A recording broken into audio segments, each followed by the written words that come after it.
The Intergovernmental Panel on Climate Change was created by the United Nations in 1988 to provide objective scientific information to better understand human-induced climate change. Its first climate assessment report in 1990 provided the first insight into how a 1.5 degrees Celsius global temperature rise would see devastating effects on our climate, leading to wildfires, more frequent and intense storms, and massive ice melt in the Arctic. It was clear that global climate action was needed.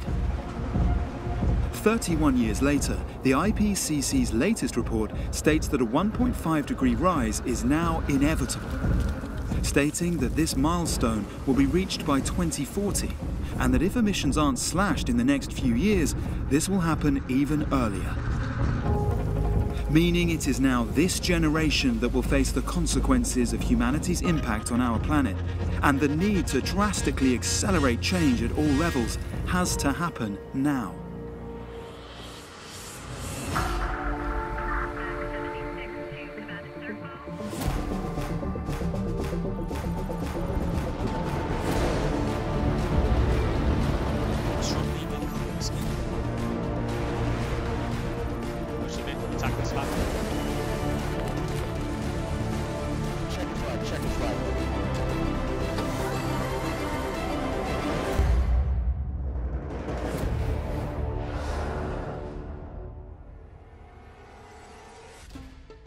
Extreme E was created with sustainability and working towards a better future at the core of everything it does.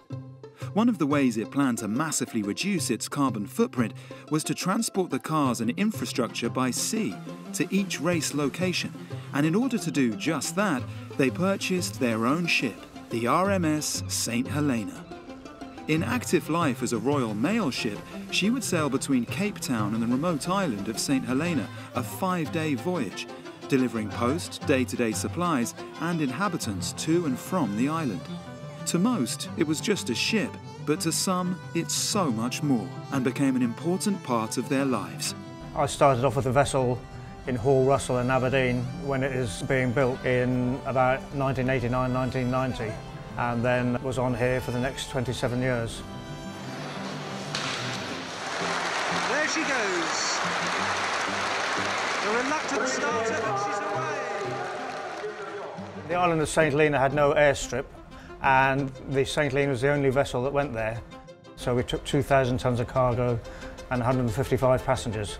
Holidaymakers, islanders, royalty, we took everybody and everything there. It's got a special place in thousands of people's hearts. You know, over the years there must have been tens and tens of thousands of people travelled on it. The vessel was enormously important for the islanders of St. Helena, but now it's got another new lease of life. It's got the same name, so it will get attention wherever it goes in the world. For the St. Helena's new life, a mammoth task of rebuilding and refitting the engine and interior was needed to make her more sustainable and bring her up to date. I was tasked with the total renovation, refurbishment of St. Helena. I don't think anybody could have envisaged how much work she needed to bring her to the new state that she's in now. There's not one part of the main engines that haven't been taken apart and refurbished and renovated. Generators, boilers, steelwork. She now burns low sulphur fuel. The engines are as efficient as they ever could be. And what you see before you is a refurbished, renovated vessel that couldn't be any better. We were thinking how to create a nice looking place without damaging the environmental. If you scrap the whole thing and then start over, it's a big carbon footprint. The previous furniture was left in the cabins and was decorated, and that is a fantastic approach, you know, rather than throwing everything out, putting everything new. There was a lot of effort to look at environmentally friendly material, which paint we are using, which wallpaper we are using. Some of the furniture that we used, they've been recycled plastic, which are collected from Mediterranean. And that's the way that we have done the interior, actually. That was always carefully researched. As well as ensuring a sustainable refurbishment of the ship, this approach was also taken to the already tricky task of feeding the crew and guests whilst travelling around the world. Everything becomes a little bit more difficult when you're cooking on a ship, from the working environment to the fact that we can't just nip to the shops and buy ingredients if we run out of them. We've really got to plan ahead, make sure that we've got everything in store before we leave port. Sourcing the ingredients locally is not only more ethical, but the quality will be better because it's not doing as many miles. It'll be fresher, it'll have more flavour. And also it kind of creates a theme for the guests. They want to taste the area in which they're at. When we were in Birkenhead, we loaded 72 pallets and there was probably about 20 tonnes of food that went on board. Most of that's going to be wiped out by the time we finish Saudi Arabia. We've got over 50 crew on board, so that's large-scale catering every day, even without guests. And then when we're going up to 150 guests as well, that's over 200 people on board that need to be fed 3 times a day. This is a grow cabinet, and you can grow all your own herbs, lettuces, edible flowers, things like that. This one here, the sorrel, this has been growing ever since the beginning, which is now about 2 months. You can just prune it back when you need it, and it will just keep growing, so it's like a little sorrel forest. I mean, you tell anyone, buy a ship, put the cars in it, do a championship around the world, who would have believed it? After 2 years of hard work, the St. Helena was ready to transport the all-electric series around the world and become the heart and soul of the championship. I'd always had an interest in the RMS St. Helena. What she did, the fact that she was one of the last serving Royal Mail ships, that was always an interest for me. And then when I found out what she was doing now in her new life with Extreme E and what Extreme E stood for with the climate action and the electronic cars, it really appealed to me. And to see her now in the state she's in, doing what she was bought for, serving her purpose for Extreme E, it's a really amazing thing. It's been a learning curve for everybody who've gained so much experience in so many different areas. And I'm very thankful to have been a part of that. Everything has really been a first for St. Helena. It's unique. We're the only ship that's purely transporting race cars around the world. Somebody tells you you've got to fit so many containers, so many cars on board, and then we had to figure out the best way to do it. Don't think there hasn't been a day where I haven't had a challenge, but there also hasn't been a day that I haven't enjoyed. You have a large team of people working towards a common goal, and then seeing all that team achieving the goal and everybody happy at the end of it, that fills you with pride. Boats and British guys. We're a cruise ship, we're a super yacht, we're a cargo ship. It's such an unusual kind of trio combination. They've been a great team and really worked hard. The amazing part of the journey with Extreme E is taking such an iconic ship around the world. It's a dream come true, it's a privilege, absolute privilege to be here.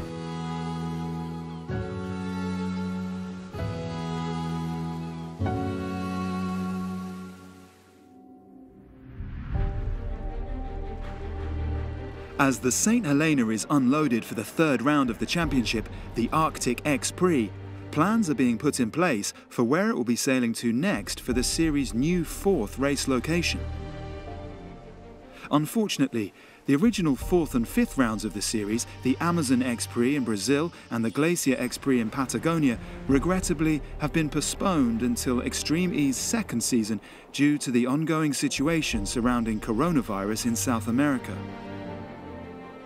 Replacing the 4th round of this series is the Island X-Prix, which will take place on the Italian island of Sardinia, to highlight the effects of issues such as wildfires and bring the world's attention to how devastating climate issues are not just happening in remote locations and are getting closer to home.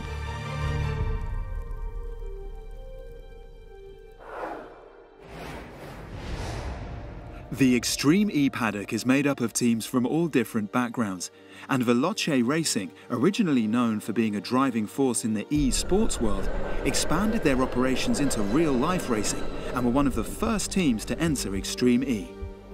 Their driver lineup of Jamie Chadwick and Stefan Sarrazin were looking to make an impact for Veloce's first off-road endeavour during the opening round in Saudi Arabia.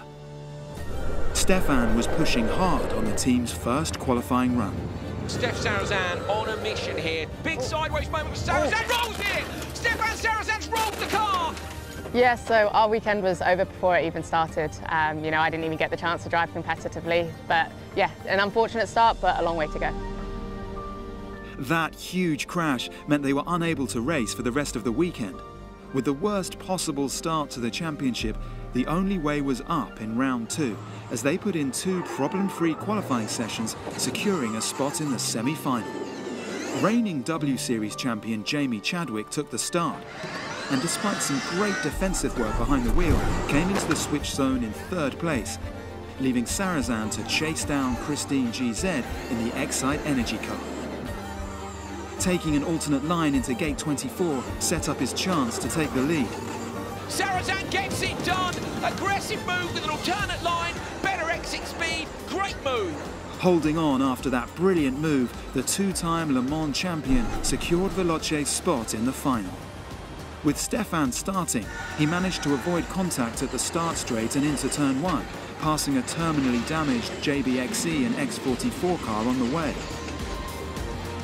He handed over to Jamie Chadwick to restart the race after the red flag was called in order to remove the broken down cars on track.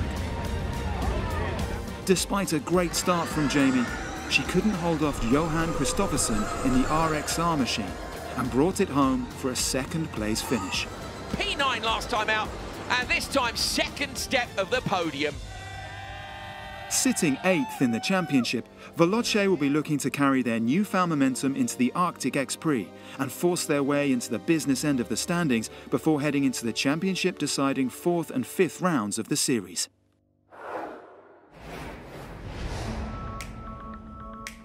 Innovative and green technologies are a key part of Extreme E.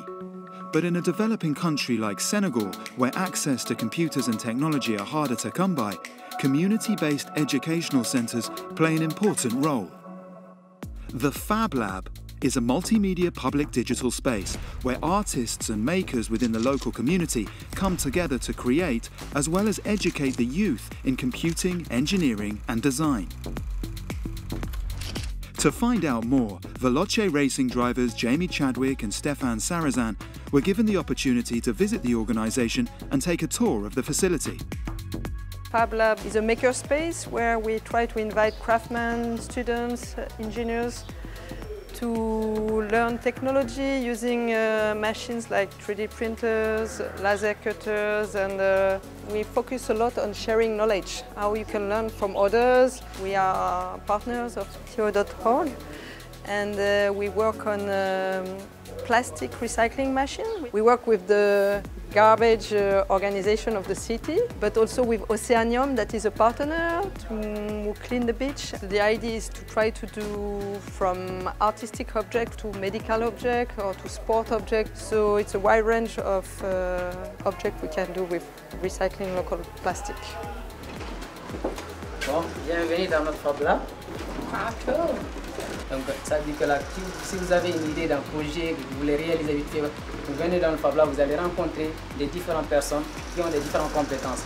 Là, dans un projet, on a besoin de plusieurs compétences. Donc alors le Fab Lab, on trouve plusieurs compétences. On peut trouver des électroniciens, des informaticiens, des ingénieurs, des artistes, même des artisans qui fréquentent dans le Fab Lab. Fab Lab and Extreme E can work really well together because there's a lot of similarities between what they're doing and what we're trying to do. You know, we're trying to educate at Extreme E, and I think that's what they're trying to do here as well. And you know, they're very aware of the plastic pollution. They're taking a lot of that plastic waste and recycling it into stuff that they can use here for teaching the kids, and it's great to sort of have those parallels between what we're doing and what they're doing. With 2 races of 5 in the opening season complete, and the Arctic X Prix rapidly approaching, the battle to become the inaugural Extreme E champion is super close. X44, founded by Lewis Hamilton, has one of the strongest driver pairings on the grid. With Cristina Gutierrez, the 2nd woman in history to win a stage of the Dakar Rally, alongside arguably the biggest name in the off-road racing world, 9-time World Rally champion Sebastian Loeb. When the team arrived in Saudi Arabia, they made sure to show the rest of the paddock exactly what they were made of and qualified in 1st place. Day 2 saw them line up for the first wheel-to-wheel racing action. And after a hard-fought start in the semi-final, they slotted into second place and held on to secure a spot in the final. Loeb lined up against the 2019 World Rallycross champion Timmy Hansen and the reigning World Rallycross champion Johan Kristoffersen. Unfortunately for Seb, his competition was the least of his problems. I think Loeb's got some sort of an issue there. He was really struggling. No power steering, no power steering. Despite that bad luck, it was a great opening weekend for the team, and momentum was on their side as they took to the beaches of Senegal. They once again delivered under pressure and put together some excellent laps to secure the best time overall in qualifying and even more championship points. In the semi-final, they battled hard with Abd Kukra and RXR on lap 1, but as they headed into the switch zone, they were in third place and a chance of the finals was slipping away. Luckily for them, a communication issue for Abd Kukra during the driver switch saw them pass the race leaders and take second place. Christina was all over Molly Taylor, but wasn't able to take the lead and crossed the line in second, meaning they would go head-to-head once again in the final. A drag race off the line saw the drivers go door to door, and after plenty of fighting, it was Christina and her rival Molly Taylor who were neck and neck going into the first turn. This is a real good battle between the two of them because they're not having to take the line they wanted to. Oh, disaster there for the Hamilton car. It's been pushed out really wide, lost so much time.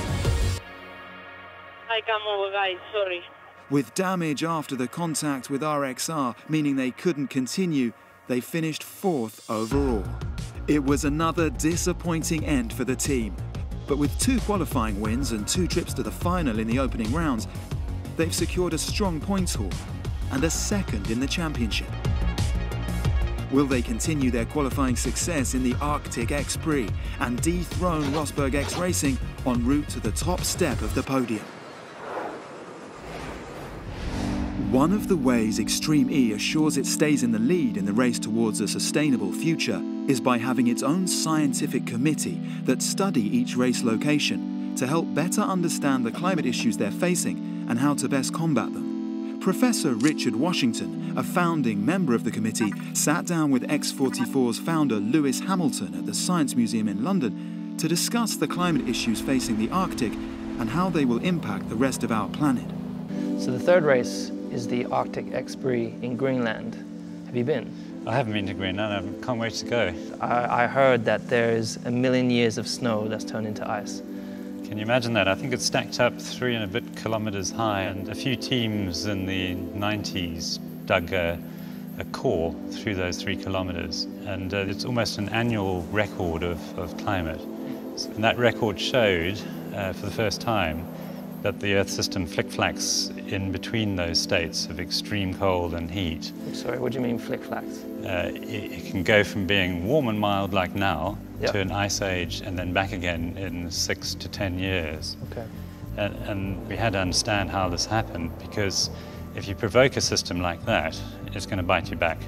And we've got this 1 million years of snow and ice, 3 and a bit kilometers deep, that we're melting much faster than scientific predictions of just a few years ago. If we melt all of the Greenland ice sheet, then sea levels rise 7 meters. Wow. Which means that any number of cities around the world along the coast, take your pick, will be submerged. Does it make sense us going there and racing these cars around on this surface? What does that actually do? Is it worthwhile us going? Yeah, the idea is very careful selection of site. The race, as I understand it, is off the ice sheet. And given the way that Extreme E works, I'm confident that the right choices are made. It's essential. Yeah. It is a fragile environment. So once we go there, the learnings that we find, what's the plan for what we leave there? It's not a race this week and then we're gone. Yeah. We're partnering with the UNICEF to do education for skill kids on climate change, where we're doing things like simple maths, but with climate change backdrop to it. Great. So with temperature rises or a consequence in terms of carbon and so on. Yeah. It is about education. So, you know, we were not fortunate enough to know about these things when we were little and at school, so I think this is going to be fantastic. Exactly, and what a wonderful thing for the children of Greenland to grow up knowing exactly what they're living next to, this wonderful archive of past climate, but the threat that it holds to the world. It's easy to be told that ice sheet is melting, but when you see images of it and how big it is, it means something else. And it's probably the most important subject of today, I would say. Well said. Being a successful racing team is about much more than just raw pace, and as the classic motorsport saying goes, in order to finish first you must finish. One team who haven't been the quickest but are still very much in the championship fight are Excite Energy Racing, with Oliver Bennett and Christine Giampaoli Zonca behind the wheel. In Saudi Arabia, they struggled to match the speed of their rivals, but with other teams crashing out during qualifying, they made it into the crazy race. Oliver Bennett took the start and battled his way past former F1 champion Jenson Button to secure second place. But the pace of the Andretti United car ahead was too much, and with only the fastest team making it through to the final, their weekend ended there. I'm sorry, guys. In round 2 in Senegal, they couldn't match the pace of the front runners, but once again capitalised on the misfortune of their rivals. With 3 other teams having problems during qualifying, they once again made it into the semi-finals and kept their hopes of securing the Ocean X-Prix title alive. They lined up against Veloce Racing and JBXE, who had a brilliant start and left the other 2 teams to fight amongst themselves for the last spot in the final. Jamie Chadwick took control at turn 1, but constant pressure from Bennett and a technical issue with the Veloce car saw him secure the overtake towards the end of the lap. He handed over to Christine, who couldn't hold off attacking Stefan Sarrazin. But as the end of the lap approached, she made a last-ditch effort to get back the place. After a hard-fought battle, Christine couldn't make the pass and they came in third, losing out on a place in the final. Having avoided any technical issues across both of the opening 2 rounds, they've collected 37 points and sit joint 4th in the championship. If they can improve their race pace and continue their problem-free run for the Arctic X-Prix, they'll be the dark horse to watch in the race for the championship crown. With round 3, the Arctic X-Prix in Kangerlussuaq, Greenland being the most remote location on the calendar so far, it hosts new challenges for the Extreme E team to overcome. We're in Kangerlussuaq, Greenland, and we're here because we first of all need to find the course. We basically recce the whole area, we find interesting spots, anything that could be technical that we can use for the course, and then we map it out, and then from that we start planning the paddock and all the other elements of the event. In total, we'll be looking at about 750 people, so it's about 500 staff and teams. When we come here, we need to look for accommodation, we need to look at the transport links and how everyone gets about. It's a super remote location, so resources are really limited. The other thing is obviously bringing so many people to small places. It's looking at how we can reduce our footprint and what we actually do. Events can sometimes not be that sustainable, but something that we really focus on is making sure that we leave no trace, and that if we do leave anything, it's actually like a legacy and something that is positive behind. It's truly spectacular. It's incredible. When you come here, it's so vast, and it's nothing like you've ever seen before. It's really incredible, and I think you read a lot about climate change, and it's not until you come to such a fragile environment that you actually can see the changes. Bringing the world's attention to the issues climate change is causing in Greenland is key, as it not only affects the local area, but will affect our planet globally. Here I am standing on top of the Greenland ice sheet. In the past, you wouldn't get any melt of the Greenland ice sheet even in summer. But now the whole ice sheet is covered with these rivers of water which are running out to sea. And we can also see that the ice is black. What's happened is, as the ice sheet's melted, all the dirt that was in the ice has now gathered at the top because the ice itself has gone. And as it gets blacker, it reflects less solar radiation, and that means it melts even faster. We're seeing a kind of dying of the Greenland ice sheet. If all of the ice on the Greenland ice sheet melted, then sea level would rise by 7 metres and most of the Earth's coastal cities would be flooded. It's a very serious situation. It's for these reasons why Extreme E has set this stunning landscape to host the third round of the championship, to bring the world's attention to the issues our planet faces, as the teams and drivers will battle it out on ice, gravel and dirt in the series' coldest climate yet, as the championship begins to really heat up.